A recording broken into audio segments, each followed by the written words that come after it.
Эгерде жеке менен орто даярданам десеңиздер, анда менин WhatsApp аркылуу өтүлүүчү онлайн курсума катталсаңыздар болот.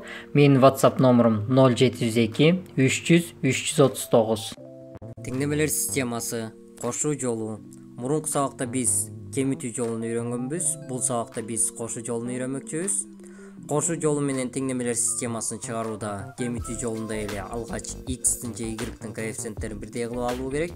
Бирок бир шарт менен ошол окшош кылган коэффициенттердин белгилери ар кандай болушу керек. Мен x'тин коэффициенттерин бирдей кылам, кааласаңыздар y'тин коэффициенттерин бирдей кылсаңыздар болот. Ал үчүн теңдеменин эки жагын -2ге көбөйтөбүз. Анда теңдеме төмөндөгүдөй болуп өзгөрөт. Биринчи теңдеме өзү гана жазылды, ал эми экинчи теңдеменин ар бир мүчөсү -2ге көбөйдү. Эми теңдемедеги x'тин коэффициенттери бирдей жана белгилери карама каршы болуп калды. Башкача айтканда бирөөнүн коэффициенти 6 жана экинчинин коэффициенти -6. Эми биринчи теңдемеге экинчи теңдемени кошобуз. 6x кошулган -6x барабар 0 болот. Аны жазбай деле койсок болот. Эми кийинки мүчөгө өтөбүз.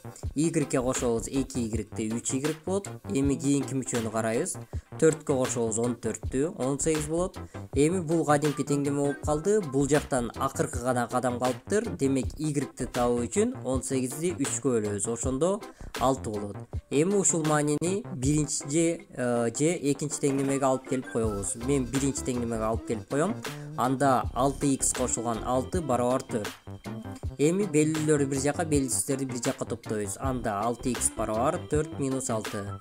Эми окшош кошуучуларды топтойбуз. Анда 6x барабар -2. Белгилөөнү белгисиздин коэффициентине бөлөбүз. X барабар -2 бөлүнгөн 6. 2 менен 6 кыскарат, ошондо жообу 3/1.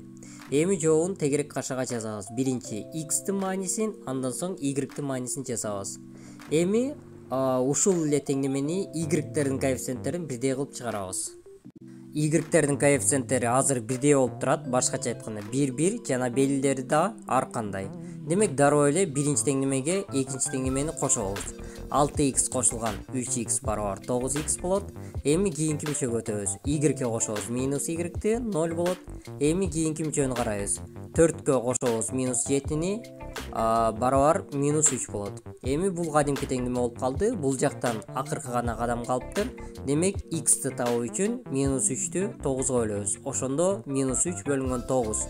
2 кыскарат, 3төн 1 болуп калат.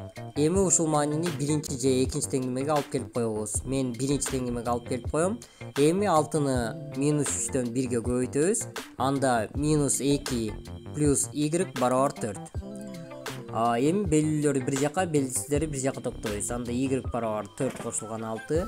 Эми окшош кошуучуларды топтойбуз. Анда y барабар 6 болот. Эми жообун тегерек кашага жазабыз. Биринчи x'тин маанисин, андан соң y'тин маанисин жазабыз. Эгерде видео жаккан болсо, сөзсүз түрдө класс басыңыздар жана каналга катталып коңгуроonu жандырууну унутпаңыздар. Эгерде суроолор болсо, комментарийге калтырыңыздар.